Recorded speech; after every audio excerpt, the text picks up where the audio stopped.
22 जनवरी एक तारीखी दिन है, बिल्कुल तारीखी दिन है। 22 जनवरी की बुनियाद 6 दिसंबर 92 को रखी गई। 22 जनवरी की बुनियाद 86 में ताले खोलकर रखी गई। आज मुल्क के 17 करोड़ मुसलमान भारत के वजीर आजम पर एतमाद भरोसा नहीं करते, बिल्कुल नहीं करते, बता रहा हूं, खुल के कह रहा हूं। मैं जिम्मेदारी के साथ कह रहा हूं कि भारत के प्रधानमंत्री और उनकी सरकार भारत के मुसलमानों से उनकी शनाख्त को छीनना चाहते हैं। ख्वाजा अजमेरी के आस्थाने पर चादर बिछाइए। नरेंद्र मोदी इस मुल्क में तारीख लिखना चाहते हैं। क्या तारीख लिखना चाहते हैं? कि मैंने इस देश को, गांधी अंबेडकर के देश को मैंने हिंदू राष्ट्र बना दिया।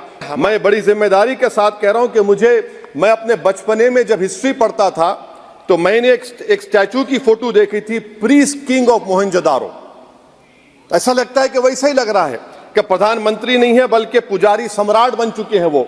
और मैं क्यों कह रहा हूं कि हमारे सदर जमहूरिया ने कहा था कि 22 जनवरी एक तारीखी दिन है, बिल्कुल तारीखी दिन है। 22 जनवरी की बुनियाद 6 दिसंबर 92 को रखी गई। 22 जनवरी की बुनियाद 86 में ताले खोलकर रखी गई। 22 जनवरी की बुनियाद जीबी पंत ने रखी थी, इसीलिए तारीखी दिन है। और तारीखी दिन इसलिए भी है कि सर इसी ऐवान में 16 दिसंबर 1992 को हमने एक रेजोल्यूशन पास किया था। आप बताइए कि आज इस मुल्क में चाहे कोई सेकुलर पार्टी का हो या जो भी हो, वाले सब सेकुलर है, बुरा मैं हूं, किसी में हिम्मत नहीं है कि 6 दिसंबर की बात की जाए। और वो तारीखी दिन इसलिए भी है सर, इंसाफ करने वालों में एक एनसीएलटी के चेयरमैन, एक गवर्नर और एक नामजद शुदा रुकने पार्लियामेंट बैठे हुए थे। अब आप बताइए मेरे पास बचा क्या है?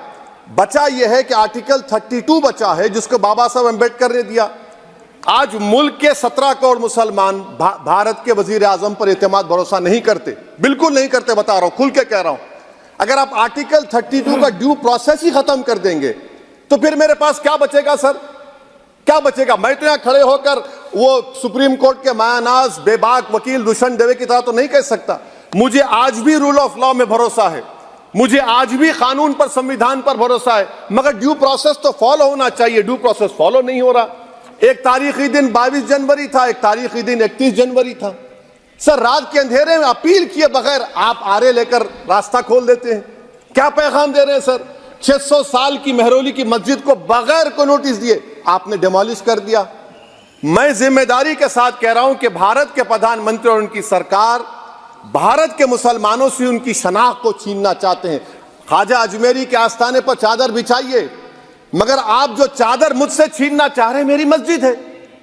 आप हर मस्जिद को छीनना चाहते हैं। आप बताइए 17 करोड़ मुसलमानों को क्या पैगाम दे रहे हैं आप कि आप हर मस्जिद को छीन लेंगे मुझसे? फिर मेरा वजूद किस माने रखता है? मेरा शनाख्त क्या माने रखता है? रूल ऑफ लॉ क्या माने? अच्छा 1991 के प्लेसेस ऑफ वर्शिप एक्ट पर क्यों नहीं बोलते आप लोग? आप उस पर कायम है नहीं है। आप 500 साल की बात करते। मैं आपसे कहता हूं भाई 500 साल पे मत जाइए, बौद्ध पे जाइए, जैनिज्म पे जाइए, शैविज्म पे जाइए, कहां रुकेंगे? अरे इस देश को आजादी मिली 47 में, संविधान मिला हमको बाबा साहब अम्बेडकर का, बराबरी का। उससे पहले तो राजा रजवाड़े थे, जमहूरियत नहीं थी, लोकतंत्र नहीं था, मगर आप उसको उस बारे में लेके जाते। अरे 500 साल आगे क्या होगा बताइए? आप किसी एक सिविलाइजेशन, सर अंग्रेजी में किसी ने कहा था, civilisation can not be rewritten by hatred, history can not be corrected by demolition. आप ये नहीं कर सकते। और मैं उम्मीद करता हूं कि जब मौर्रिख तारीख लिखेगा, नरेंद्र मोदी इस मुल्क में तारीख लिखना चाहते हैं। क्या तारीख लिखना चाहते हैं? कि मैंने इस देश को, गांधी अंबेडकर के देश को मैंने हिंदू राष्ट्र बना दिया। मैं उम्मीद करता हूं कि हमारे भारत के, हमारे हिंदू भाई देश के प्रधानमंत्री की सोच को नाकाम करेंगे। उन पर है, अब देखते हैं क्या होता है।